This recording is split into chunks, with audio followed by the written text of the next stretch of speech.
Merci Madame Melawar et merci Madame Rode pour la présentation de ces deux dossiers. Bon, déjà dire que on votera pour parce que les deux vont dans le bon sens.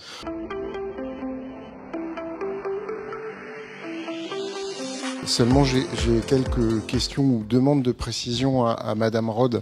La première, alors, déjà sur le dossier 12, mais alors ça peut aussi concerner le dossier 13, cette première question. Est-ce que seuls les patients du CMS pourront bénéficier de ces services ou des besonnés non suivis au CMS jusqu'ici pourront-ils aussi en profiter? Voilà, l'accueil aux personnalités personnalisé au CMS est un avantage évident quand on voit les conditions d'attente dans les autres labos sur la commune ou autour, où souvent on a des gens qui font la queue à l'extérieur quel que soit le temps.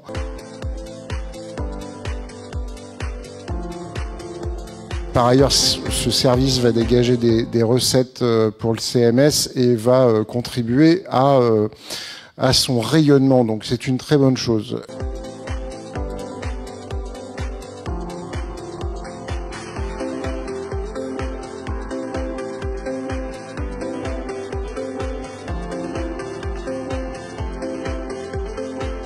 Sur le dossier 12, question complémentaire à la précédente. Donc, le ramassage des prélèvements journaliers est fait par le labo, mais j'avais une question sur les prélèvements urgents en dehors des horaires de ramassage.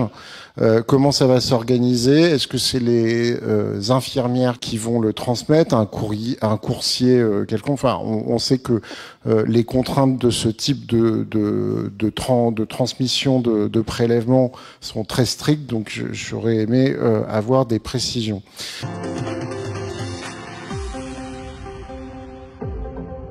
Sur le dossier 13, en plus de la première question que j'avais posée tout à l'heure, cette convention serait un plus important pour les patients parce qu'on sait que pour faire une IRM ou un scanner, les besonnés doivent souvent aller en dehors de Beson. Beaucoup de patients vont au CMS car il n'y a pas d'avance de soins du fait des nombreuses conventions avec les mutuelles, ce qui permet un meilleur accès aux soins, surtout pour les besonnés les plus modestes.